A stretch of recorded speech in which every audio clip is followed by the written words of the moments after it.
쌤이 이제 내신 대비 때도 중학교 세계사 수업을 하면 항상 이 시간에 했거든, 얘들아. 근데 그때 애들이 항상 너무나 지쳐 있었기 때문에 오늘 너희들이 상당히 지쳐 있을 거라 생각했는데, 물론 수업을 들으니까 컨디션 좋아 보이진 않지만 왜 이렇게 안 졸지? 항상 이 시간에 중학생들이 잤단 말이야. 왜 안 졸자고 보니까 어제 잘 쉬어서 그런 거였군요. 방학일 때랑 학기 중에 그냥 다. 자, 메소포타미아 문명부터 봅시다. 메소포타미아. 얘들아, 인류 최초의 문명이지, 메소포타미아 문명. 아까 우리 이 메소포타미아 문명은 어느 강 유역이었어? 어느 강 유역에서 발생한 문명이었어? 티그리스 강과 유프라테스 강. 그렇지.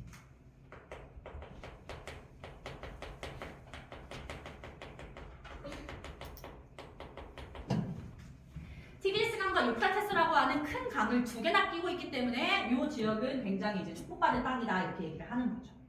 근데 얘들아, 이 지역을 내가 대충 지도를 한번 그려볼게.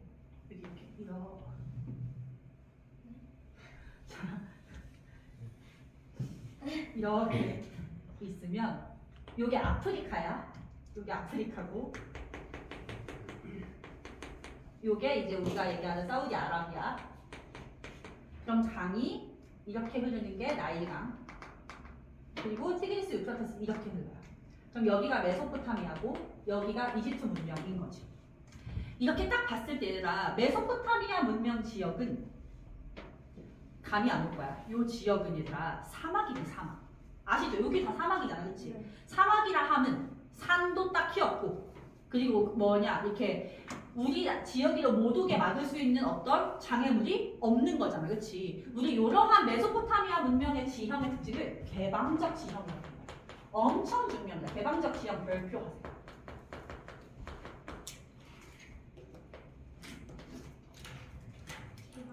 개방적이야. 무슨 말이냐면 장애물이 없어, 주변에. 요 지역으로 들어오고 싶으면 누구나 들어올 수 있는 거야. 그러면 전쟁은 맞았어. 전쟁이 많이 일어납니다. 외세의 침입이 잦아요. 옆에 봐봐. 이민족이 엄청나게 많이 침략을 해오고요. 요 이민족의 침입을 하다 보니까 이제 전쟁을 굉장히 많이 하게 되는 거지. 그 전쟁을 많이 하고 왕조가 계속해서 바뀝니다. 하나의 나라가 몇백 년 동안 오래 가는 것이 아니라 세워졌다가 금방 망하고 또 세워졌다가 금방 망하고 이런 변화를 겪는다는 게 메소포타미아 이 문명의 특징이야. 이렇게 왕조 변천이 잦은 이유를 거꾸로 물어보면 뭐라고 대답해야 돼? 전쟁이 왜 많아? 지형이 개방적이야. 그렇게 가는 거야. 알겠죠? 개방적 지형 굉장히 중요합니다. 그리고 이 지역은 당연히 왕이 통치를 하는데 얘들아 이 시기에 왕권이 강했을까 약했을까? 약했겠지. 왜냐면 아까 말했듯이 지배층이 생겨나긴 했지만 이 지배층이 해봐야 남들보다 뛰어난 건 청동기를 가지고 있다 정도? 막 엄청나게 막 뭐 다를 게 없단 말이야. 그래서 이 지역은 왕이 자기의 권력을 강화하기 위해서 나는 신의 대리자다라고 얘기하기 시작했어. 내가 너네랑 보기에 등치도 비슷하고 뭐 잘난 거 하나 없지만 그럼에도 불구하고 왜 내가 왕이냐면 나는 신을 대신해서 정치를 하는 것이기 때문이야. 이렇게 얘기를 하는 거야. 요걸 어려운 말로 신권정치라고 해요. 신권정치. 거기 나와야지.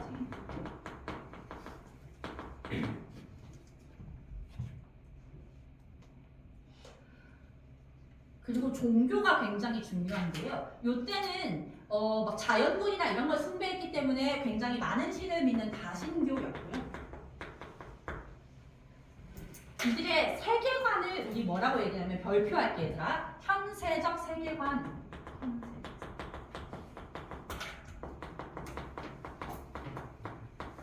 현세적.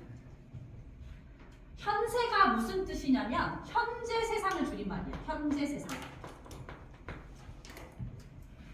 우리 아까 신체를 매장한다는 건 뭐에 대한 관심이라고 했죠? 사후세계에 대한 관심이지. 근데 이 사람들은 사후세계에 대한 관심이 없어. 죽은 후의 세상 말고 지금의 삶에 훨씬 더 관심을 많이 기울이는 거야. 이게 왜 그렇냐면 이것 때문이거든요. 지형이 개방적이기 때문이거든요. 얘들아, 개방적 지형 때문에 이민족의 침입이 잦아서 뭐가 많이 일어난다? 전쟁이 많이 일어나. 그러면 얘들아 맨날 눈 뜨면 전쟁이고 내일은 또 전쟁 터질까봐 걱정이고 이런 상황이면 죽어서 잘 사는 걸 바라는 게 아니라 뭐를 더 바라냐면 지금이나 잘 살고 싶다 이 생각을 하게 된다는 거야. 죽어서 저 천국 가게 해주세요 이게 아니라 지금 세상에 전쟁 안 터지게 해주세요 이걸 기도한다는 거죠. 그래서 이 전쟁이 자주 일어나는 개방적 지형 때문에 종교관 자체가 현재 세상을 더 중시한다 이렇게 돼요. 오케이? 죽은 다음의 세상이 아니라 현재 세상을 중시한다. 어려운 말로 현세적 세계관이라고 하고 이러한 현세적 세계관을 잘 보여주는 글이 남아있어. 그 글의 제목이 길가메시 서사시입니다. 얘들아 그 드라마 뭐죠? 그 영화 뭐죠? 이터널스? 마블에서 나왔던 마동석이 나왔던 마블 영화 있잖아요. 보셨나요? 한 3년 전인가 나왔던 것 같은데 막 코로나 때 나와서 좀 묻혔던 걸로 기억하는데 마동석이 그 마블 영화에서 길가메시 역할을 맡았어. 아무래도 동양 사람이니까 여기도 아시아다 보니까 그런 걸 줬던 것 같아. 그 길가메시는요 반은 인간이고 반은 신인 이 지역의 어떤 왕이었어. 그러니까 반은 인간이고 반은 신이니까 엄청 힘도 세고 진짜 마동석처럼 싸우는 족족 다 이겨. 하지만 반은 인간이기 때문에 신처럼 영원히 살 수가 없었던 거야. 그래서 이 길가메시는 내가 이렇게 힘도 세고 다른 인간들하고 다르니까 신처럼 영원히 살기를 원해서 영원히 살 수 있는 방법을 구하기 위해서 여행을 떠나요. 그래서 여기 가서 무슨 신도 만나보고 괴물도 만나보고 영원히 살 수 있다는 뭐 또 먹어보고 막 해. 그 여행을 엄청나게 힘들게 수십 년을 다니다가 결국은 길가메시가 얻은 건 이거였어. 영원히 산다는 건 불가능해. 없어. 모든 인간은 유한한 삶을 살 수밖에 없어. 유한하게 삶을 살 수밖에 없기 때문에 지금 삶에 뭐 해야 돼? 충실해야 돼. 이걸 이 사람이 얻은 거야. 지금 내가 더 행복할 수 있는 거, 더 즐길 수 있는 걸 찾자라는 그 깨달음을 얻는 여정이 바로 길가메시 서사시입니다. 우리 뒷장에 펴서 4쪽에서 그 내용 한번 볼게요. 4쪽에서 자료 4번 메소포타미아 문명 나와 있고요.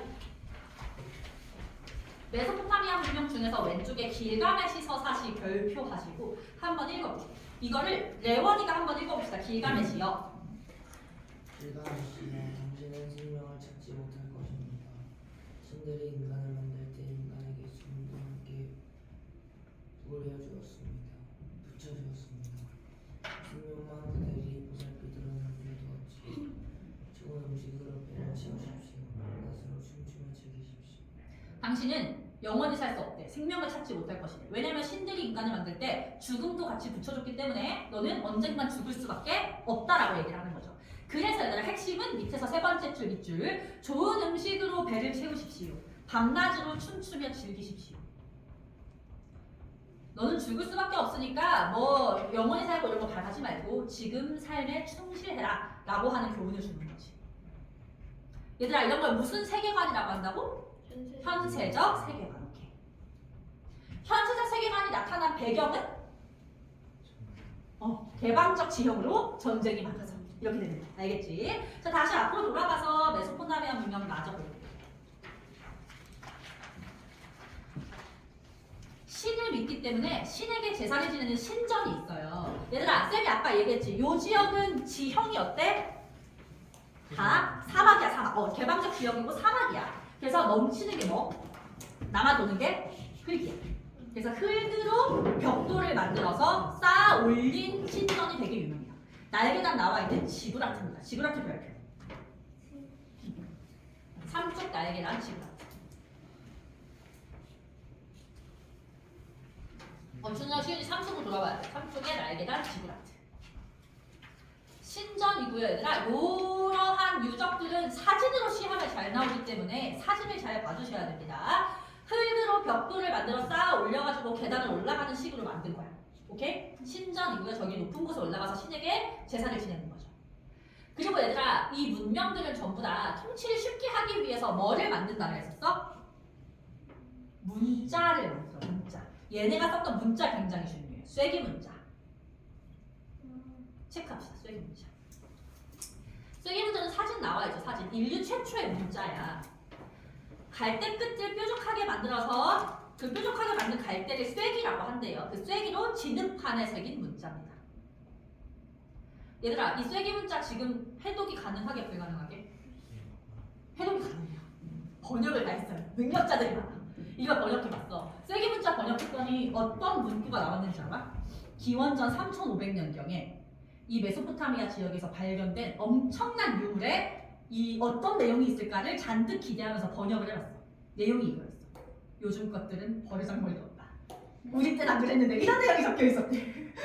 이 3500년, 기원전 3500년이면 얘들아, 기원전 3500년이면 지금으로부터 5500년 전이야. 5500년 전 사람들도 이것들이 나 때는 안 그랬는데 막 이런 글을 썼다라고 하는 거죠. 별 내용이 없었대요. 자, 그렇습니다. 그리고 다시 돌아와서요. 얘들아, 사막에서는 길을 찾고 하려면 뭐를 보고서 길을 찾았을까? 밤하늘에 별을 보고 찾아요. 별. 그래서 그 별을 갖다가 연구를 많이 했고요. 그 별과 달을 기준으로 해서 달력을 만듭니다. 그 달력을 태음력이라고 해요. 태음력 체크. 얘들아, 어제가 1월 1일이었지. 1월 1일은 양력이야, 음력이야? 양력이죠. 근데 음력이란 1일을 뭐라고 해? 음력이란 1일. 설날이라고 하지, 설날. 너네 설 연휴 때 심해서 세뱃돈 받잖아. 그게 음력이죠. 태음력이랑 음력이랑 같은 거야. 달의 움직임을 기준으로 날짜를 세는 겁니다. 그리고 60진법을 사용해서 숫자를 셌어. 숫자를 1부터 60을 기준으로 셉니다. 우리 지금은 1부터 10까지 세잖아요. 이때는 60까지. 얘들아, 우리가 오늘날 사용하는 60진법 어떤 거일게? 시계, 그치? 1분이 몇 초? 60초. 1시간이? 60분. 요게 이제 60진법의 흔적이 남아있는 겁니다. 그리고 얘들아, 하나만 더 볼게요. 우리 아까 메소포타미아 문명은 이민족의 침입이 잦아서 전쟁을 많이 해가지고 왕조가 유지된다 했어, 바뀐다 했어? 바뀐다 했죠. 그 바뀐 왕조들을 한번 볼게요. 바로 3번 발달에 나와 있습니다. 일단 얘들아, 요 메소포타미아 지역에 최초로 정착한 사람들을 수메르인이라고 해요. 수메르인. 민족 이름이야, 민족. 수메르인이 메소포타미아 지역에 최초로 나라를 세워요. 얘들아, 최초의 나라면 규모가 컸을까 작았을까? 작았댔지. 지금은 치면 도시 하나 정도 되는 나라를 세우는데 그 나라 이름이 우르라가시. 외우셔야 돼요. 우르라가시. 메소포타미아 지역에서 최초로 정착한 사람들은 수메르인. 걔네가 세운 나라는 우르라가시. 규모가 작기 때문에 도시국가라고 부릅니다. 그럼 얘네끼리 맨날 막 침략해서 싸우고 막 이것저것 하는 거야. 그런 과정에서 엄청나게 강한 최강자가 나타나서 이 지역을 싹 통일해. 그 통일했던 최강자가 세운 나라가 바로 바빌로니아 왕국인데요.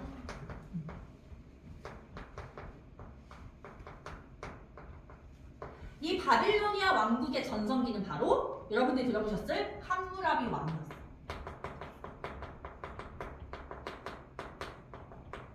이 함무라비 왕은 훨씬 더 넓어진 이 영토를 통치하기 위해서 법을 만듭니다. 그 법의 이름이 뭐냐면 함무라비 법전이에요. 혹시 함무라비 법전 내용 들어본 거 있나요? 눈에는 눈, 이에는 이. 그 유명한 눈이가 여기서 나온 얘기입니다. 알겠죠? 그러나 얘들아, 요때까지만 해도 이 사람들은 뭐를 쓰고 있었냐면 청동기를 계속해서 사용을 하고 있었단 말이야. 근데 아까 말했듯이 청동기는 별로 강하지 않았기 때문에 뭐를 같이 쓰고 있어? 석기를 같이 쓰고 있어. 그럼 사실은 뭐 나라가 뭐다 해도 되게 좀 원시적인 거지, 그치? 근데 요때 청동기보다 훨씬 센 도구인 철기를 쓴 사람들이 나타나요. 걔네가 바로 히타이트였어, 히타이트. 철은 매우 세죠. 일단 철로 무기를 만들어서 돌을 친다 생각해봐. 누가 이기겠어?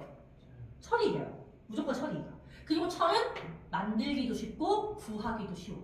그래서 이제는 석기가 필요 없어. 모든 사람이 철기를 쓰기 시작해. 그러면 당연히 청동기랑 철기 싸우면 누가 이기겠어? 무조건 철기가 이깁니다. 무조건. 그래서 바빌로니아 왕국을 히타이트가 멸망시킨다. 이깁니다.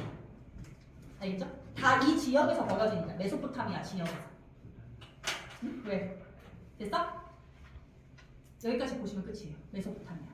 자, 그럼 우리 넘어가서 4쪽에 자료 4번에서 함무라비 법전을 한번 보도록 하겠습니다. 함무라비 법전 별표고요.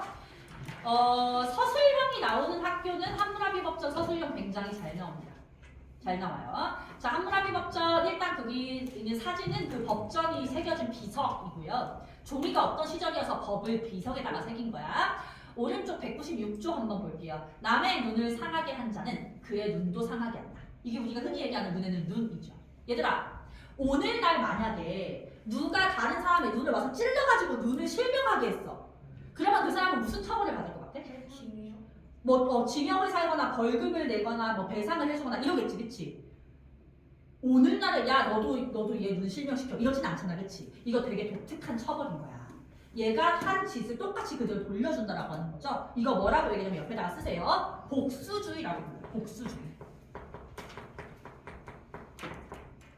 그거에 합당한 처벌을 따로 내리는 게 아니라 똑같이 복수해주는 식의 법이라는 거야. 복수주의.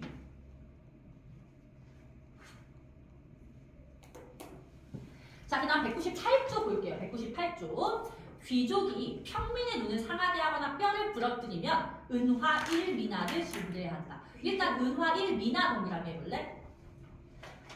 대충 뭐가 있었다는 거야? 화폐를 사용했다는 거죠. 화폐 사용. 은화 1미나를 통해서 화폐가 있었다는 거 알 수 있어.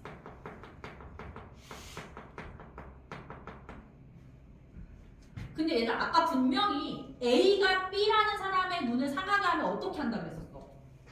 똑같이 눈을 상하게 한다 했잖아. 근데 여기서는 귀족이 평민의 눈을 상하게 하면 돈만 내면 된대. 그치, 귀족이라고 조금 더 특별 대우해주는 거지. 근데 봐봐, 205조. 노예가 귀족의 뺨을 때리면 그의 귀를 잡는대. 얘들아 봐봐, 198쪽에서 뼈를 부러뜨리면 나와 있죠. 자, 얘들아 너네 둘 중에 하나를 무조건 선택해야 돼. 내 앞에 마동석이 올 거고요. 마동석이 무조건 나의 뼈를 부러뜨리거나 뺨을 때리거나 둘 중 하나를 한대. 그럼 뭐를 당하는 게 차라리 나아? 뼈 때리면. 뺨 맞는 게 차라리 낫지. 뺨은 그냥 딱 맞고 그 순간 아프지만 한 1분, 2분 지나면 괜찮아질 거 아니야. 근데 뼈를 부러뜨리면 계속 아플 거고 몇 달을 갈 수도 있잖아, 그치? 그럼 뭐가 더 심각한 범죄야? 뼈를 부러뜨리는 게 더 심각한 범죄지. 근데 귀족이 평민의 뼈를 부러뜨리면 돈만 내면 되는데 반대로 노예는 귀족의 뺨을 때렸을 뿐인데 귀가 잘려야 돼. 평등해 보여, 안 평등해 보여? 완전 평등하지 않고 공정하지 않지, 그치? 뭐에 따라서 차별을 주는 거야? 신분에 따라서. 그래서 엄격한 신분제.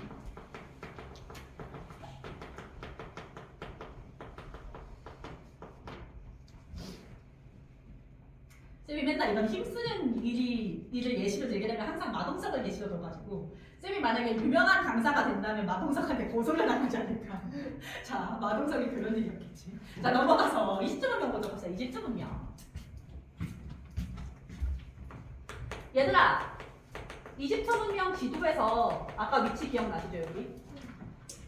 메소포타미아 지역이랑 이집트 문명 지역은 가까워 멀어? 엄청 가깝지. 그래서 두 지역은 조금 비슷한 점이 많아요. 가깝다 보니까. 근데 비슷하다는 게 뭐냐면 완전히 정반대의 특징들을 가지고 있는 거야. 정반대 특징 한번 볼게. 자, 우리 아까 이집트 문명은 무슨 강류야? 나일 강류요. 얘들아, 메소포타미아 문명의 지형은 어떤 특징을 지녔어? 개방적 지형이었죠. 얘는 정반대입니다. 폐쇄적 지형이에요. 폐쇄적 지형. 별표.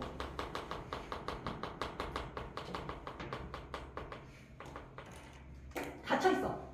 아무도 이집트로 함부로 들어오지 못하고 나가기도 힘들어요. 근데 사실 이거 지도만 보면 얘들아 하나도 안 폐쇄적이어 보이잖아. 근데 왜 폐쇄적이라고 하냐면 일단은 여기 위에 바다가 있어. 기중해라고 하는 바다. 이때 기술로는 이 바다를 배 타고 건너기가 쉽지 않았대. 그래서 바다로 건너올 수가 없어.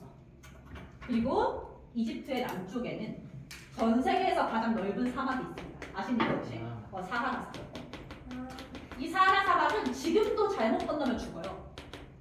이 사막의 길이가 한반도보다 길거든요. 한반도보다 긴 사막을 건너기란 쉽지 않겠지, 그치? 그리고 요 지역은 아예 이때 단 사람이 살지 않는 땅이었대, 애초에. 그러니까 이집트는 어디만 막으면 돼? 여기만 막으면 외세 침략을 받을 일이 없는 거야. 이집트의 모든 병력을 여기다가 갖다 놓으면 평화롭지. 전쟁이 거의 일어나지 않아. 메소포타미아 지역은 전쟁이 많이 일어나서 왕조가 계속 바뀐다 했잖아. 이집트는 왕조가 안 바뀌어요. 한 왕조가 그대로 유지됩니다. 왕조 유지.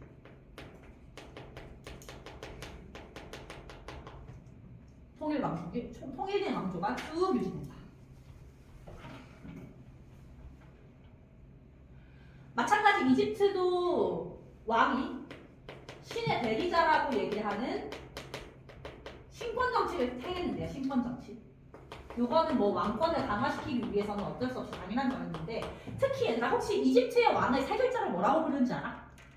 파라오라고 해요. 파라오. 근데 이 파라오라고 하는 명칭은 무슨 뜻이냐? 태양신의 아들이라는 뜻이야. 이집트에서 태양신을 라라고 불러요. 라의 아들이다. 그러니까 만약에 네가 나의 명령을 거역한다. 그럼 이건 누구에게 거역하는 거? 태양신을 거역하는 거야. 그러니까 왕권이 굉장히 강할 수밖에 없죠.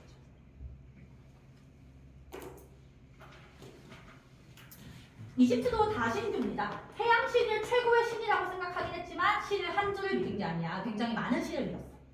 근데 얘들아, 우리 생각해봐. 메소포타미아는 개방적 지형 때문에 전쟁이 많이 일어나니까 현세적 세계관이었잖아. 근데 반대로 이집트 애들은요, 폐쇄적 지형으로 전쟁이 터져 안 터져? 안 터져. 그래서 엄청나게 평화로웠어. 이집트 되게 잘 살았거든요, 얘들아. 이집트는 그 우리 피라미드죠, 피라미드 지을 때 거기에 일하러 온 모든 사람들에게 월급을 줬고요, 휴가도 줬고요. 이 사람들 막 기록을 보면은 아 오늘은 피라미드 다 짓고 나서 맥주나 먹으러 갈까? 막 이런 얘기들이 적혀 있어. 되게 평화로운 거야. 그래서 이 사람들은 뭐라고 생각했느냐? 이 삶이 끝나기를 원하지 않아. 근데 인간은 태어났으면 죽을 수밖에 없잖아. 그러니까 내가 죽고 나서도 사후 세계가 있어서 쭉 영혼만큼은 살아갔으면 좋겠다는 생각을 가지게 돼. 무슨 말인지 알겠어? 현세적 세계관하고 정반대야. 이걸 뭐라고 부르냐면 내세적 세계관이야. 내세적 세계관. 아니 내세는 사후 세계를 좀 어렵게 부르는 표현이야. 내세는 사후 세계. 사후 세계가 있었으면 좋겠고 사후 세계에서도 지금과 같은 어떤 평화로운 삶이 이어졌으면 좋겠다.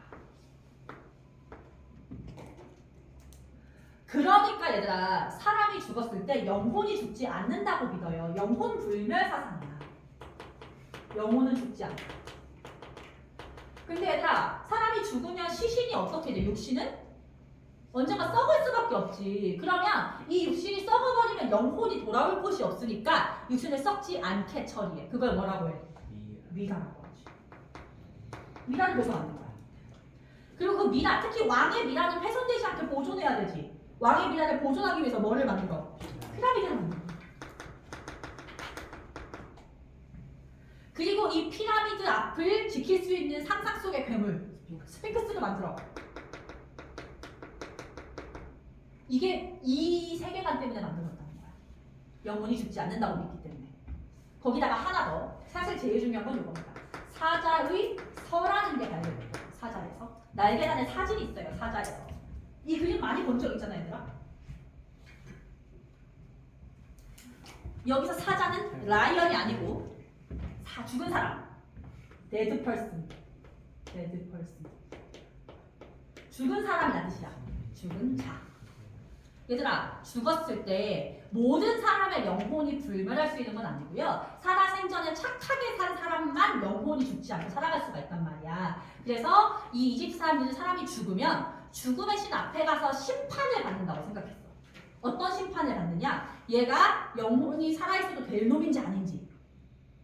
그러면 나는 죽었을 때 그 죽음의 신 앞까지 가서 재판을 받고서 가야 되잖아.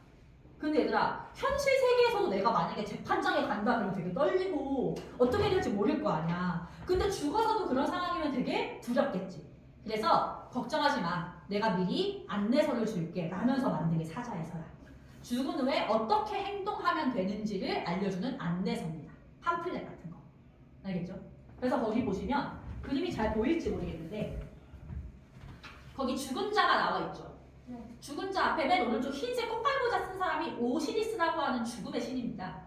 그 앞에서 심판을 받고 있는데요. 오시리스 신 앞에 뭐가 있는 거냐면 이게 잘 안 보일 거예요. 어차피 그 저울이 있어, 저울.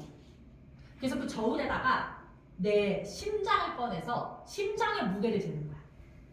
심장의 무게가 양심적으로 살았을수록 무겁다고 생각해서 심장이 무거우면 너는 양심적으로 살았으니까 영혼 불멸해도 되고 심장의 무게가 가벼우면 너는 양심적으로 살지 않은 것이기 때문에 탈락 이렇게 됩니다. 알겠죠? 그 안내서입니다. 사자에서 굉장히 중요한 거 잘 체크를 해주시고요. 아까 우리 얘들아 메소포타미아 문명 때 썼던 문자가 뭐였지? 쐐기 문자. 쐐기 문자. 메소포타미아 문명은 쐐기 문자. 이집트 문명은 상형 문자예요. 상형 문자. 근데 상형 문자는 상형은요 약간 그런 예를 들면 얘들아 우리가 하트를 이렇게 그리잖아. 왜 이걸 하트라고 그리는 거야? 심장 모양하고 비슷하게 생겼다고 보는 거죠. 이런 식으로 뭔가 그 모양을 떠올릴 수 있게 그림처럼 그려놓은 거를 문자로 썼다고 보시면 돼요. 그리고 이걸 파피루스에 기록합니다. 파피루스 체크.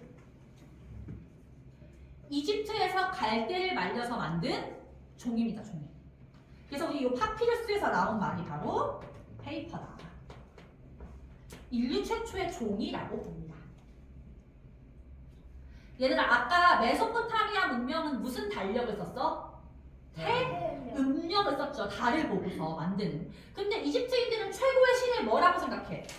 태양신이라고 생각하니까 태음력이 아니라 태양력을 쓰는 거야. 양력을 썼고요. 메소포타미아는 몇 진법? 메소포타미아 60진법, 이집트는 10진법. 전부 다 반대야. 10진법을 썼어요.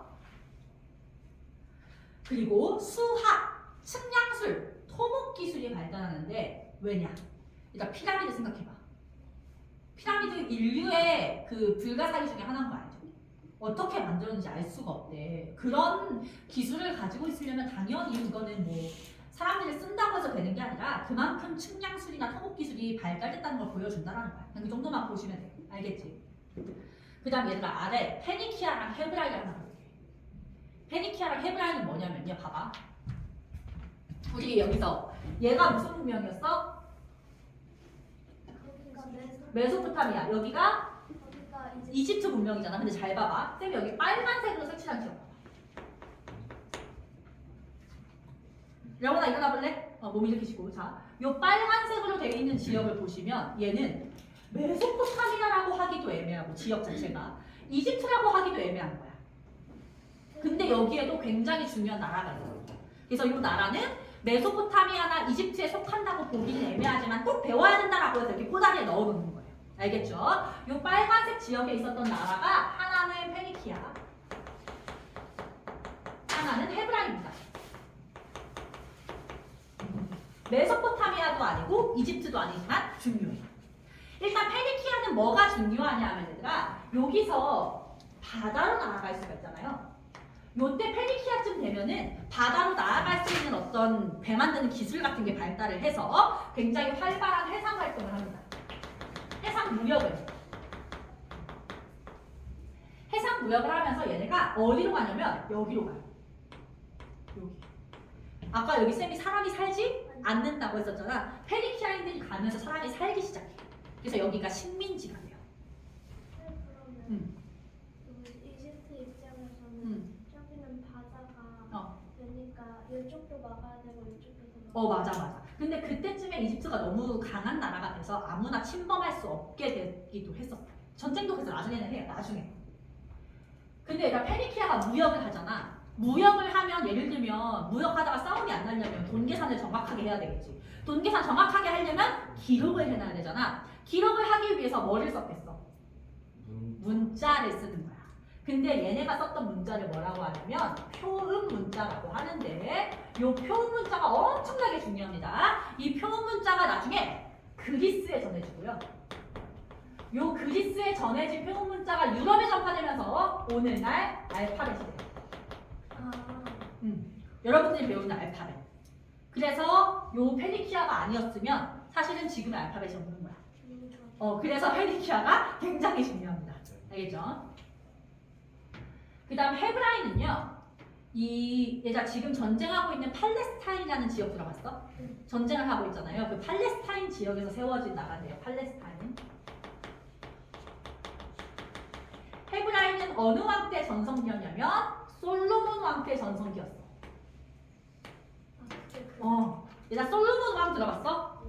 솔로몬 왕은 어떤 왕으로 유명하니? 지혜롭고 현명한 왕으로 유명하잖아. 어떤 여자 두 명이 싸우면서 솔로몬 왕에게 찾아오죠. 그 여자 두 명이 누굴 데리고 왔냐면 깐난 아기를 데리고 온 거야. 그러면서 각자 이 아기가 내 애다 라고 막 우기는 거지. 그래서 네 애라는 증거를 개발했더니 한 A라는 여자가 이 아기의 뭐 예를 들면 엉덩이에 큰 점이 있어요 라고 얘기를 한 거야. 근데 보니까 점이 있어. 아, 그럼 A는 아기구나 라고 했는데 B라는 여자가 이 아기가 태어나자마자 화상을 입어서 다리에 화상 자국이 있어요 라고 얘기를 한 거야. 하여튼 화상 자국도 있어. 그러니까 얘네들의 증언만으로는 누구 애기인지 알 수가 없는 거지. 그럼 골치 아픈 상황에서 솔로몬 왕이 어떤 솔루션을 내리니? 아기를 반으로 잘라서 반등을 해라 라고 얘기를 한 거야. 그랬더니 A라는 여자는 그렇게 하세요 라고 얘기를 했고 B라는 여자는 그냥 A에게 주세요. 제가 아기를 포기하겠습니다 라고 얘기를 했어. 그랬더니 솔로몬 왕이 누가 아기 엄마라고 딱 결정을 내린 거야. B. 왜? 진짜 아기 엄마라면 아기를 반으로 자른다는데 이렇게 태어날 수가 없다 라고 본 거죠. 이 솔로몬 왕이 실존 인물이고 헤브라이의 왕이었다는 거. 근데 솔로몬 왕이 죽고 나서는 나라가 둘로 쪼개집니다. 유대와 이스라엘로 쪼개지는데요. 요거는 별로 중요하지 않고 이 사람들이 믿었던 종교가 굉장히 중요해. 이들이 믿었던 종교가 바로 유대교입니다. 유대가 유대인. 맞아. 얘들아, 너네가 나중에 역사 때 배우겠지만 히틀러가 유대인 학살했다 이런 말 들어봤잖아요. 그 유대인이 믿는 종교가 유대교예요. 요 유대교가 결국에 나중에 뭐에 영향을 주냐면 기독교, 크리스교. 교회나 성당 다니는 사람 있나요? 다니십니까? 그러면 유대교가 아니었으면 사실 크리스교가 없는 거지. 그리고 나중에는 이슬람교회까지 영향을 줘요.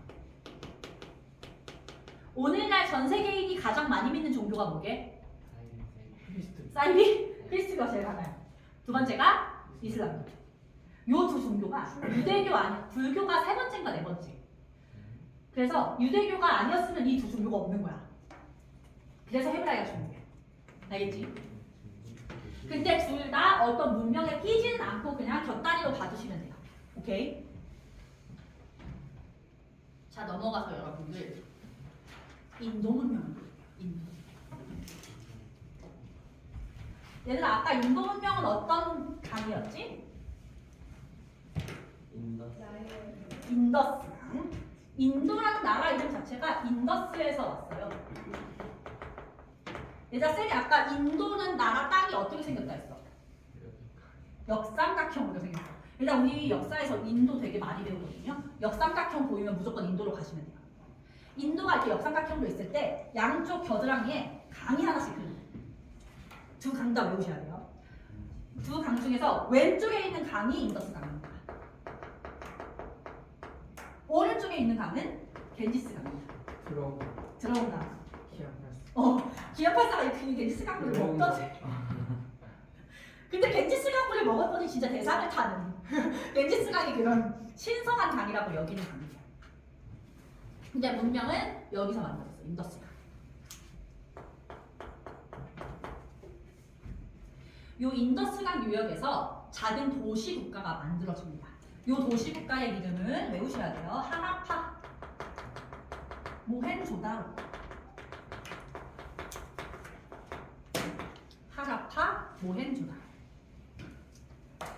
도시 국가니까 규모가 큰 거야, 작은 거야?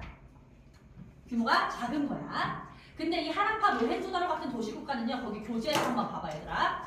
주택과 하수 시설을 갖춘 계획 도시입니다. 얘들아, 계획 도시가 무슨 말이게? 계획해서 만든 도시야. 그럼 이제 생각해봐. 계획해서 이 도시를 만들겠다라고 A부터 Z까지 짜가지고 만들었으면 도시의 길이 구불구불할까 직선일까? 직선이겠지. 그치? 그래서 요 인도 문명의 그 사진이 나오면 도시가 굉장히 직선적으로 나와 있는 걸 우리가 사진으로 볼 수가 있어요. 알겠지? 그거 그냥 특징 하나 가져가시고요. 도시 중심에 목욕장도 있고 곡물 창고도 있고 이렇게 다 같이 쓰는 공공시설이 있었다. 발달된 것 같아? 아닌 것 같아? 굉장히 발달했다는 거 그냥 그렇게 느낌만 가져가시면 되고요. 얘들아, 모든 문명은 무슨 도구를 사용했다? 청동기. 그래서 청동기를 썼다라고 나와 있고요. 문자를 쓰는데 그림 문자를 썼습니다. 그림 문자. 근데 요 인도 문명에서 사용했던 그림 문자는 유일하게 아직까지 해독이 불가능해. 그래서 이제 해독이 언젠가 된다면 더 많은 내용들을 알 수 있겠지만 해독이 안 되다 보니까 우리가 인도 문명에서 배우는 내용이 많지 않아요. 그리고 얘들아, 이들은 메소포타미아 지역하고 교역을 했습니다. 메소포타미아 지역. 여기 쌤이 지도에서 이어서 그려보면 인도가 대충 한 이쯤에 달려있는 거거든. 그러니까 메소포타미아하고 이렇게 육로로 교류가 가능하기 때문에 교역을 했다는 사실 가볍게 봐주시면 되고요. 딱 요거밖에 없어요. 근데 여기서 이제 인더스강 유역에서 하라파 모헨조다로 도시국가 중심으로 사람들이 살고 있는데 이 날씨가 점점점 간등기는 얘들아 추웠다 따뜻했다 하잖아. 어느 시기에 좀 추워졌던 시기가 있는 거야. 그래서 얘들아 북쪽이 따뜻해 남쪽이 따뜻해? 북쪽. 남쪽. 남쪽이 따뜻하죠. 그래서 날씨가 추워지니까 북쪽에 사는 사람들이 내려오기 시작했어. 따뜻한 곳을 찾아서. 이 남쪽으로 내려온 사람들이 누구냐면 아리아인이라는 사람들이었는데요. 원래 더 북쪽의 중앙아시아, 지금의 뭐 카자흐스탄 이런 동네에 살던 사람들이 내려왔어. 근데 이 아리아인은 문제가 뭐냐면 철기를 사용하고 있어요. 철기. 그러면 무조건 누가 세? 무조건 철기를 갖고 있는 아리아인이 세. 그래서 아리아인이 요 지역의 나라를 다 정복해버려요. 다 먹어버립니다. 그리고서 인더스강 유역은 딱히 자기네가 살기에 마음에 드는 땅이 아니었어. 그래서 동네를 이동을 해가서 겐지스강 유역까지 장악을 해요.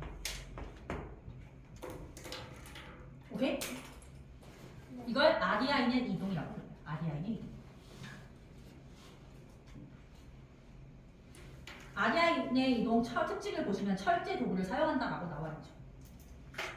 그러면 이제 겐지스강까지 와가지고 이 아리아인이 원주민을 다스리게 되는 거야. 그럼 아리아인이 지배층이고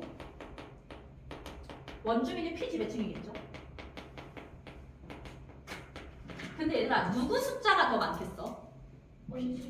원주민 숫자가 훨씬 많겠지. 한 1대 9 정도의 비율이란 말이야. 그럼 생각해봐. 내가 소수고 훨씬 더 많은 수의 사람들을 다스려야 된다고 하면 어떤 방식으로 다스릴 수 있겠어? 일단 강한 권력. 얘네가 철기를 갖고 있으니까 다 때려 부수면 내가 통치할 수 있겠지. 근데 그렇게 때려 부수는 방식은 오래 갈 수가 없어요. 나도 지쳐. 그치? 그리고 때려 부수고 힘으로 억압을 하면 집에 봤던 사람들은 처음에는 무서우니까 막 깨갱 하다가 시간이 지나면 반감을 갖기 시작해. 내가 언제까지 이렇게 맞고 살아야 돼? 라고 생각을 하는 거지. 그걸 얘네가 아는 거야. 이렇게 철제 무기를 가지고 강하게 때려 부수는 방법으로는 오래 통치하지 못한다. 그래서 사람들을 가스라이팅 하기 시작해.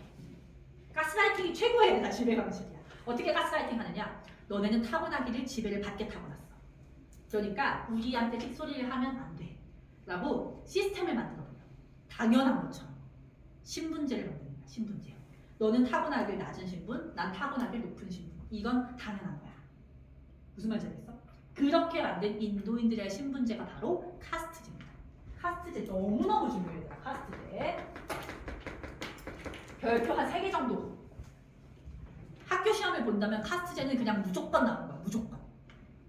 한치의 오차도 없이 무조건 나옵니다. 자, 날개단을 한번 써볼게요. 인도의 카스트제는 신분을 4개로 나눕니다. 4개로. 어떻게 나누냐면 제일 높은 게 브라만, 두 번째가 크샤, 트리, 세 번째가 바이샤, 네 번째가 수드라. 이렇게 신분을 4수로 나눠요. 크샤트리아. 브라만, 크샤트리아, 바이샤, 수드라. 높은 애부터 낮은 애까지. 간디가 어디였어요? 브라만 아니었어요? 간디 브라만이었어요. 브라만이 제일 높은 신분이잖아. 뭐 하는 사람들이었을 것 같아? 귀족이었을 것 같지. 제사였어, 제사. 생각보다 얘네는 종교가 굉장히 중요한 사람들이어서 귀족보다 높은 게 제사장. 신에게 제사 지내지. 그냥 그런 집에서 태어난 거고요. 간디가 태어났을 때는 약간 서양의 영향을 받던 시절이어서 제사 지내지 않고 많은 돈으로 유학을 가요. 간디는 사실 영국의 식민지배를 받던 시절에 영국에 유학을 갔다가 영국 가서 자기가 인도에서는 제일 잘 살고 제일 부자였는데 막상 영국 가니까 엄청 차별을 당하는 거야. 그거에 분노해서 독립운동을 하기 시작했던 사람이었어. 그래서 일단 너네 간디 하면 떠오르는 외모가 어때? 말랐어요. 빼짝 마르고 할아버지. 대머리. 안경 끼고 대머리고, 그치? 근데 원래 간디는 머리숱이 굉장히 많았거든요. 그래서 젊었을 때 영국 유학 갔을 때 자기 그 부자인 거 티내고 싶어가지고 항상 양복을 입고 머리를 포마드 발라서 이대팔로 쫙 이렇게 하고 다녔었대. 그러니까 자기가 볼 때 자기가 너무 멋있는데 영국 애들은 뭐야 이 인도놈 이러면서 차별을 하니까 분노했던 거지. 그래서 생각보다 간디는 조금 그런 특징이 있는 사람이었고, 자, 브라만 제사장입니다. 제사장. 왜 제사장이 제일 신분이 높았냐면 종교가 워낙에 중요하기도 하고요. 인도는. 그리고 얘가 인도도 다신교였거든요. 근데 인도가 믿는 신이 이때 당시에 20만 개가 넘었대. 근데 그 많은 신들한테 제사 지내는 방법이 다 달라. 그러니까 그걸 외우는 것 자체가 아무나 할 수가 없는 일이었기 때문에 제일 어려운 일을 한다라고 생각해서 브라만이 제일 높았어요. 귀족이 두 번째입니다. 귀족, 왕족과 귀족입니다. 크샤트. 얘들아, 왕족이랑 귀족은 그럼 하는 일이 뭐였겠어? 사슬. 정치도 하고, 맞았어. 군사, 전쟁도 하고. 이런 일을 도맡아서 하는 거야. 바이샤가 우리가 흔히 얘기하는 평민이에요. 평민. 평민이 하는 일이 뭐겠니? 농사도 짓고 산업활동도 하고 이런 경제적인 활동들을 하고요. 얘들아, 여기까지가 지배층이야. 아리아리. 그리고 피지배층은 전부 다 수도. 원주민. 바이샤는 집에. 지배층이 들어가요. 여기까지 살만한 거야. 수드라가 피지배층입니다. 노예도 노예. 얘네랑 시대가 다 하는 거야. 원주민은 전부 다 수드라로 몰아넣으면서 너희들은 우리 아리아인을 보필하는 일을 타고났다라고 이제 가스라이팅을 하는 거지. 근데 얘들아 되게 독특한 건 뭐냐면요. 신분이 하나 더 있어. 신분이 하나 더 있는데 이건 뭐냐면 가르쳐준 학교도 있고 안 가르쳐준 학교도 있는데요. 불가촉 천민. 불가촉이 무슨 뜻이냐면 건들기도 싫은, 터치도 하기 싫은 천민인 거야. 얘네는 너무너무 그 불경하다고 생각하고 너무 그렇게 생각해서 아예 카스트에 껴주지도 않았어. 이름이 없어요. 그러면 그 뭐지 불가촉천민은 그 뭐지 원주민이. 원주민 중에서 약간 아리아에 저항했던 애들. 그래서 불가촉 천민은 어떤 사람들이었냐면 해가 떠 있을 때 밖에 돌아다니면 안 돼. 왜냐면 더러운 애들이니까.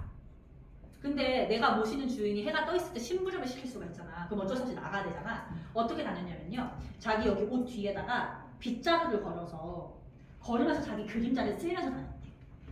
나의 이 그림자가 닿는 곳이 다 더러워지고 있기 때문에 내가 그걸 치우면서 다니는 거야. 그런 취급을 받았던 사람들이 있어. 그러면 그 원주민이 지배층이 될 수 있는. 타고나게 그렇게 된 거였어. 뭐 전쟁에서 공을 세우면 있을 수도 있겠지만 소수의 경우지. 그래서 이렇게 엄격한 카스트제를 만듭니다. 알겠지? 이렇게 얘들아 그러면 다시 물어볼게. 카스트제를 만든 이유가 뭐다? 지배하기. 다수의 원주민을 통치하기 위해서. 이렇게 편하게 통치하기 위해서. 그러면서 얘들아 이들이 믿었던 종교도 조금씩 틀을 갖추기 시작하는데요. 이들이 믿었던 종교를 브라만교라고 불러요. 브라만교.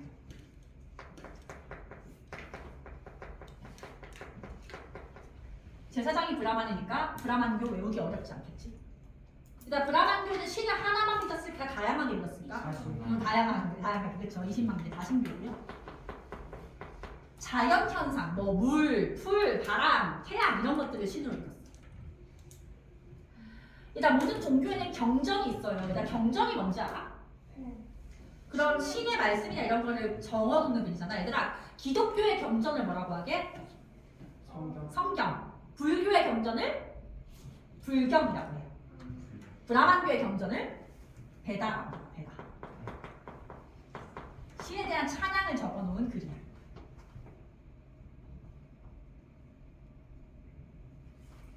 자, 다 체크됐으면 5쪽으로 넘어가서 오늘 중국만 보면 끝납니다. 이게 벌써 끝이에요. 예? 예. 이거 숙제예요? 네. 원래 오늘 좀 더 나가려고 했는데요. 결석생이 너무 많아가지고 더 나가면 안 될 것 같아요.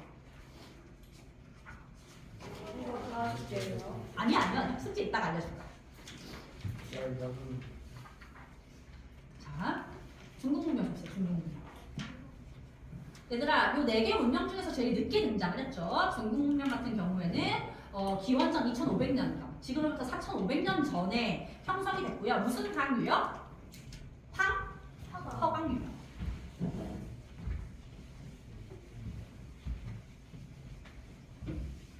얘들아, 중국은 굉장히 중요하기 때문에 유달리 더 꼼꼼하게 복습을 하셔야 돼요.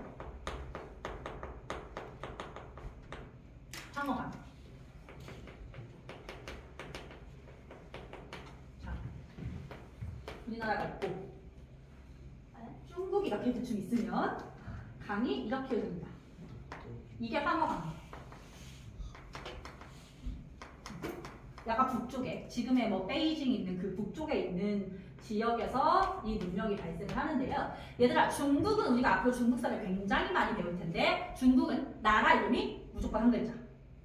나라 이름이 2글자 이상 넘어가면 좀 약한 나라라고 보고요. 우리나라가 제대로 틀을 갖춘 나라다라고 하려면 무조건 나라 이름이 하나여야 돼. 한 글자. 자, 이 중국 문명 시기에 있었던 중국의 나라 이름은, 나라는 총 3개가 있어요. 하, 상, 주. 하상주 이렇게 외우시면 돼요. 하상주 나라가 3개가 있습니다.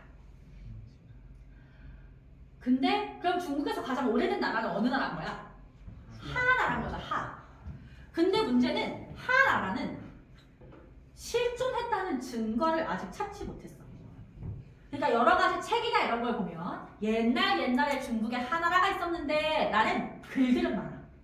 근데 실제로 하나라가 썼던 물건이나 이런 걸 발견하지는 못했어요. 그래서 하나라는 뭐라고 얘기하냐면 기록상의 최초 나라. 기록상으로는 최초의 나라. 하지만 여러분도 알다시피 중국은 조금 이렇게 뻥튀기 하는 걸 좋아하잖아. 그래서 중국이 좀 구라친 걸 수도 있다 라고 생각을 하지만 혹시 몰라서 일단 하나라를 배우긴 합니다. 왜냐면 한때 상나라도 기록상으로만 존재하고 증거가 없던 시절이 있었어. 그때 모든 나라가, 중국은 거짓말을 잘하기 때문에 자기네 역사가 긴 것처럼 꾸며내기 위해서 상나라가 있다고 꾸며냈을 것이다 라고 생각했는데 상나라 유적지가 엄청 큰 게 발견된 거야. 지하철 깔려고 땅 파다가. 그래서 모든 나라가 중국한테 미안해진 거지. 거짓말쟁이라고 몰아가서 미안하다. 그래서 혹시 하나라도 진짜 발견될 수 있으니까 그 가능성을 염두에 두고 있는 겁니다. 실질적으로는 상나라부터 배울게요. 상나라. 자, 상나라는 이제 실체가 밝혀진 최초의 나라입니다. 중국에서. 도구 보시면요. 청동기를 당연히 썼고요. 태음력을 씁니다. 얘들아, 우리나라가 전통적으로 조선시대까지 음력을 썼던 이유가 뭐겠어? 중국의 영향을 받았기 때문이죠. 중국은 음력을 썼습니다. 그런데 아까 그 인도문명 그 태음력 인도 문명은 달력이 발견된 거. 근데 메소포타미아 태음력, 이집트 태양력, 인도는 알 수 없음. 중국은 태음력. 이렇게 됩니다. 자, 신권정치 체크를 할게요. 신권정치. 얘가 아까 신권정치가 무슨 뜻이었어? 왕이 신이라. 그치. 내가 신을 대신해서 인간 세상을 다스리는 거다 라고 해서 자기 왕권을 강화하려고 했던 거였잖아. 특히 이제 중국 같은 경우는 얘들아 왕권이 굉장히 약해서 어떤 일이 있었냐면 이런 거야. 전쟁을 했는데 지잖아? 그 진 게 다 누구 책임? 다 왕 책임. 그래서 왕이 목숨을 내놔요. 왕을 죽여요. 전쟁에서 지면. 그러니까 왕이 살고 싶을 거 아니야. 전쟁을 자기가 하고 싶어서 한 게 아닌데. 그치? 그래서 약간 책임을 회피하기 위해서 전쟁을 할지 말지를 점을 쳐서 결정하는 거야. 그럼 만약에 점을 쳐서 전쟁을 하라고 나왔어? 그럼 이거 누가 전쟁시킨 거? 무덤. 신이 시킨 거, 신. 신. 점도 왕이 쳐요. 그러니까 신이 시켜서 전쟁한 거니까 저도 목이 날라가지 않는 거야. 그런 식이었어. 알겠지? 근데 그 점을 쳤으면 점을 친 거 가지고 기록을 해야 될 거 아니야. 그 기록을 하다 보니까 마찬가지 뭐를 쓰기 시작해? 문자를 쓰기 시작해. 요 상나라 때 썼던 문자를 갑골 문자. 갑골 문자.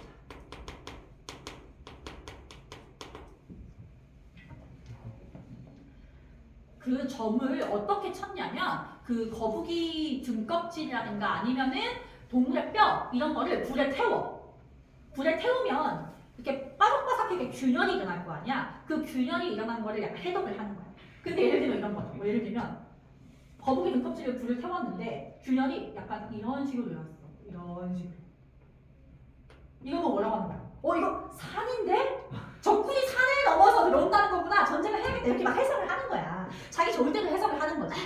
그러다 보니까 이게 나중에 뭐가 되는 거야? 왜? 산자가 되는 거야. 오늘날 한자가 됐다는 거. 알겠지? 이거 갖고 올 문자 한자의 기원이 된다. 아이고 쉽지 않네. 뭐 자기네 마음대로 하는 거지. 싸게 바꾼. 날개단 각볼 문자 보이시죠? 네. 일단 각볼 문자 아래 설명 파트 한번 읽어볼게요. 규원이가 읽어봅시다. 할 거면 저요. 상의 왕들은 날개단에서 상해 왕들은 국가의 중요한 일뿐만 아니라 일상생활과 관련된 문제도 점을 쳐서 결정하였다. 그리고 그 결과를 거북이의 배딱지나 동물의 뼈에 기록하였다. 그 기록하면서 나온 문자가 뭐다? 할 거면 각볼 문자. 이렇게.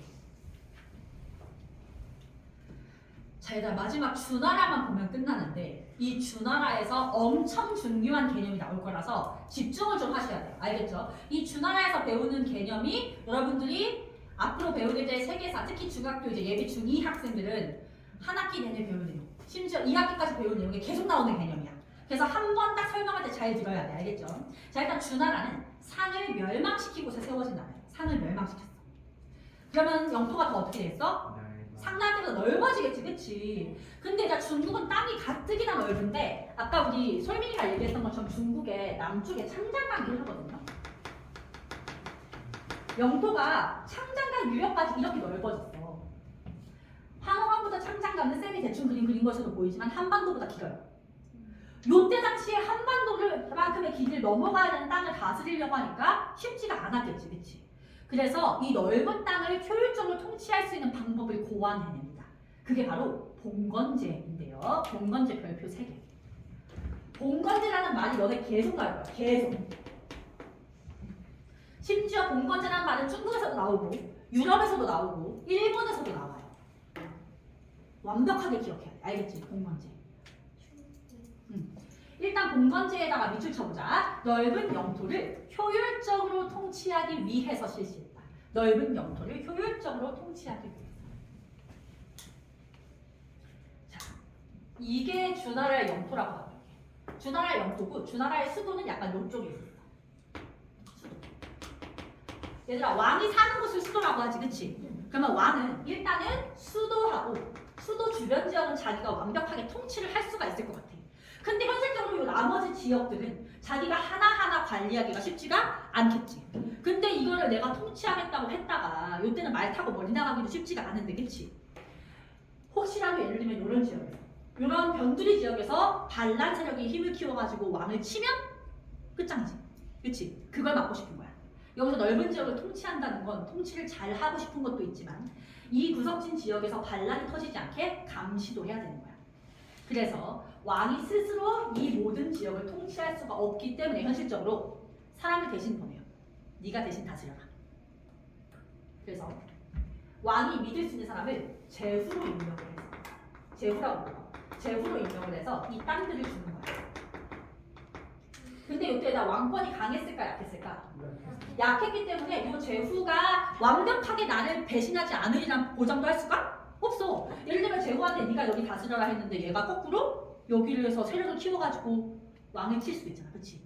그래서 제후한테 야, 내가 나로 딜을 하자. 너가 그 지역을 다스릴 때 간섭을 안 할게. 너가 하고 싶은 대로 다 해. 대신 너는 나한테 충성만 맹세해. 라고 하는 거야. 무슨 말인지 알겠어? 자, 왕은 제후에게 땅을 줘요.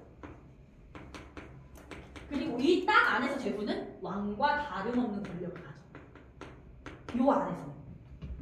그럼 제후는 괜찮겠지, 요 뒤리. 대신 제후는 왕한테 뭐만 약속하는데 너를 배신하지 않겠다는 충성. 그리고 만약에 전쟁 터지면 군대를 보내주겠다. 이런 약속만 하면 돼. 세금 조금 보내고. 그럼 이제 제후 입장에서는 이거 거절할 이유가 있어 없어?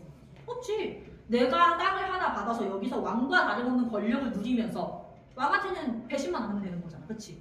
그러니까 서로에게 좋은 딜이야. 이걸 봉건제라고 해. 봉건제, 알겠지? 이거를 다시 그려보면 왕이 이렇게 있으면 왕이 내가 믿을 수 있는 사람을 제후로 임명해서 제후에게 뭐를 준다? 토지를 준다. 그리고 이 토지에서 왕과 다름없는 권력을 주고 이 제후에게 준 토지에서 벌어지는 일에 왕은 간섭을 한다 안 한다? 안 한다.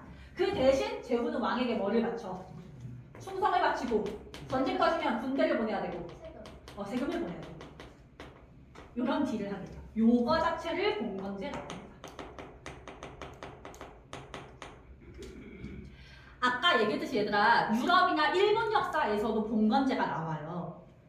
그때도 똑같은 그 개념이라고 생각하시면 돼요. 알겠죠? 모든 봉건제는 다 이런 시스템이야.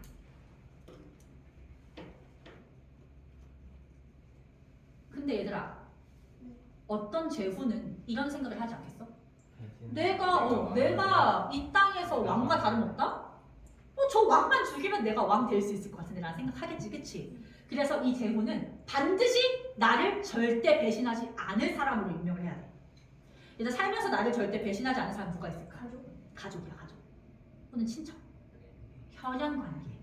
생판 남인데 너는 내 친구니까 이게 아니고 완벽하게 피가 섞인 혈연관계에 있는 사람을 제후로 임명해. 알겠죠? 그래서 여기서 반드시 기억할 것은 왕과 제후는 무슨 관계다? 혈연관계다. 혈연관계.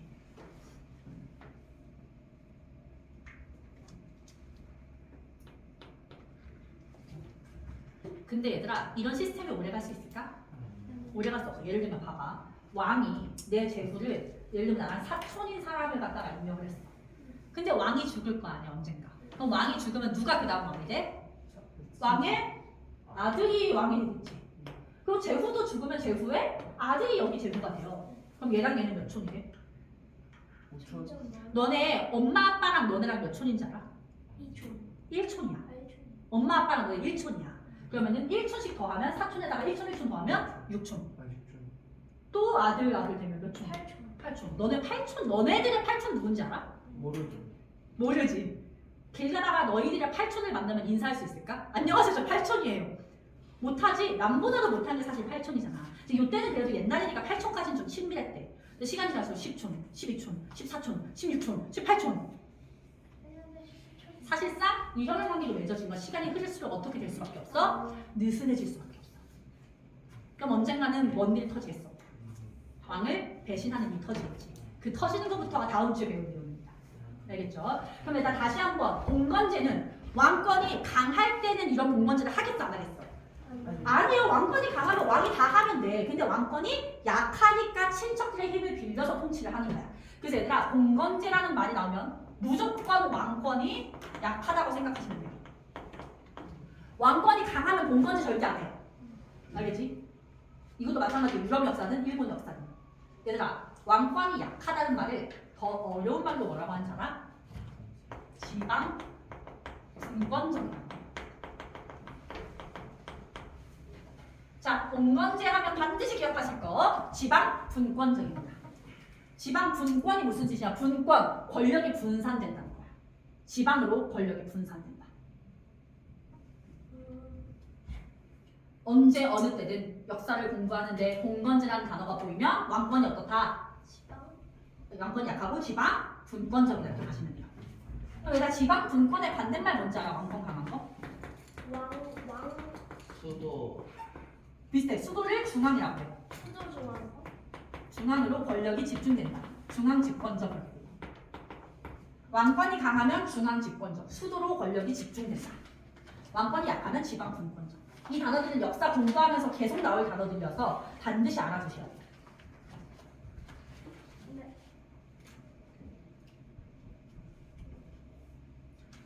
자, 아래 주의 봉건제 자료 6번 별표 해보시고요. 한번 읽어보도록 할게요. 첫 번째 문단을 설민이가 읽어보자. 주는 넓어진 영토를 주는 넓어진 영토를 효율적으로 통치하기 위하여 봉건제를 실행하였다.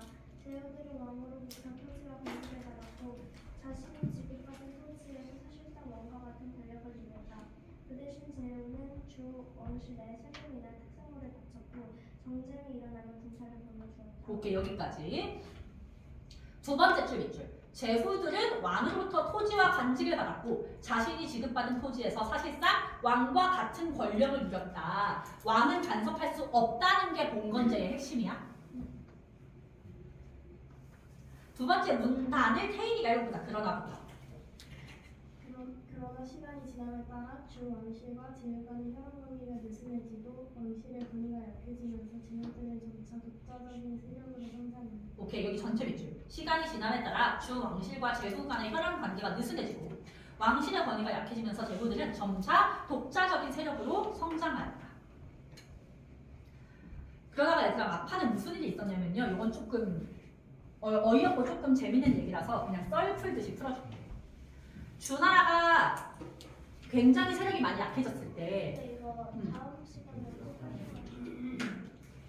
뭐? 이거 그 지금 셀프인데 아닐걸? 왜? 필기해야 돼. 필기할 필요는 없어. 이건 그냥 썰이야. 주나라 마지막 왕이 있어. 이 왕의 이름이 무왕인가 그래. 근데 이 무왕은 굉장히 그 정치의 뜻이 없고 무능하고 노는 걸 좋아하는 왕이에요. 그래서 이 왕이 어느 날 이제 막 놀다가 어떤 여자를 한 명 발견을 한 거야. 너무 예뻤대. 너무 예쁜 여자를 발견했어. 아, 그 여자 이름이 뭐였더라? 쌤 갑자기 이름이 기억 안 나요. 하여간 엄청난 미녀를 발견했어. 그래서 이 미녀를 발견해서 이 여자를 이제 나의 애인으로 드려야겠다라고 해가지고 자기 애인으로 삼았어. 근데 문제는 이 미녀가 원래 좀 웃음이 없는 스타일일 수도 있고 아니면 자기의 의지와 상관없이 왕한테 이제 끌려서 궁궐에 들어갔으니까 싫었을 수도 있겠지. 웃지를 않아. 뭔 짓을 해도 여자가 웃질 않아. 그래가지고 맨날 여자를 웃겨보려고 전국에서 광대를 불러들이고 지금처럼 막 개그맨들 막 불러들여가지고 이 앞에서 별소리를 다 해. 근데 나는 옆에서 보면서 너무 웃겨서 깔깔 웃는데 이 여자는 계속 그냥 무표정이야. 싸늘해. 그러니까 이 왕은 이 여자애가 이렇게 무표정으로 있어도 이렇게 예쁜데 웃으면 얼마나 예쁠까? 웃는 모습을 한 번만 보고 싶다 이렇게 된 거야. 그래서 이 여자를 웃게 할 수 있는 방법을 막 찾아다니지만 찾지를 못하고 있었어. 아, 여자 이름 생각났다. 달기란 여자지, 달기. 아, 이게 원. 근데 어느 날 그 외세가 침략해왔다는 소식이 들려와요. 외세가 침략해온다는 거야. 그럼 일단 외세가 침략해오면 왕은 제후들한테 이제 소식을 전달하겠지. 그럼 제후들은 뭐를 해야 돼?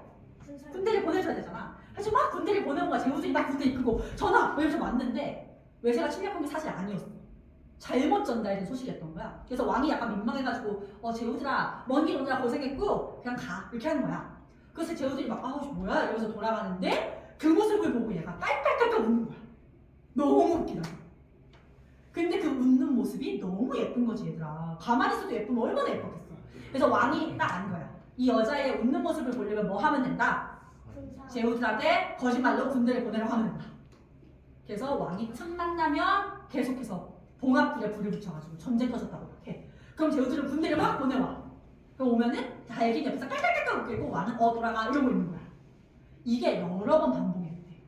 그러니까 어느 순간은 전쟁이 터졌다고 딱 소식이 들려오면 제후들은 뭐라고 생각하는 거야? 또 굴하겠네.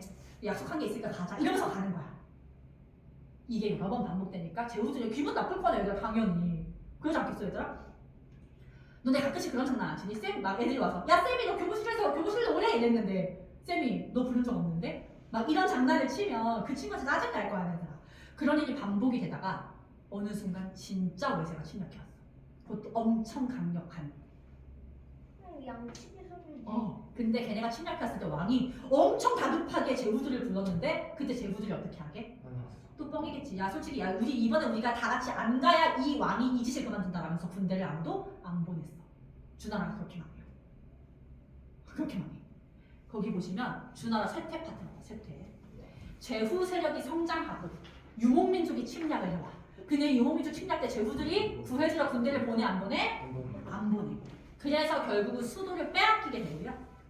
주 왕실의 권위가 너무나 약화된 틈을 타서 각자 제후들이 세력 다툼을 전개합니다.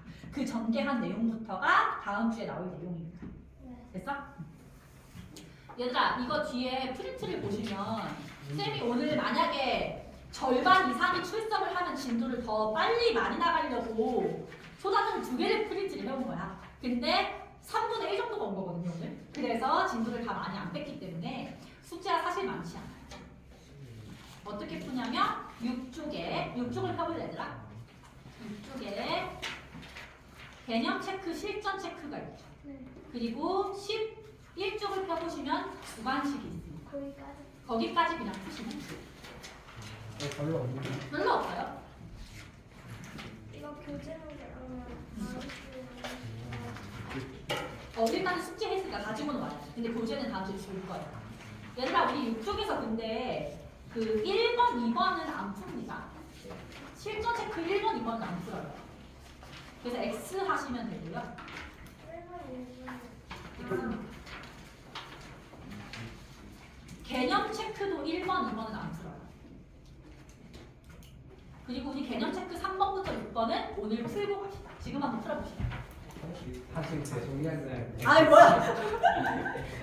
자, 개념 체크 3번부터 6번. 네. 네, 지금 푸세요. 몇 번 안 푼다고요? 1, 2번. 개념 체크도 1, 2번, 실전 체크도 1, 2번. 그래서 기억 안 나면 앞에 보면서 푸셔도 돼요. 시전 체크 1, 2번 놔두고 그냥 네, 1, 2번은 다 안 합니다. 기억이 납니다. 기억이 나면 그냥 푸시면 좋아요.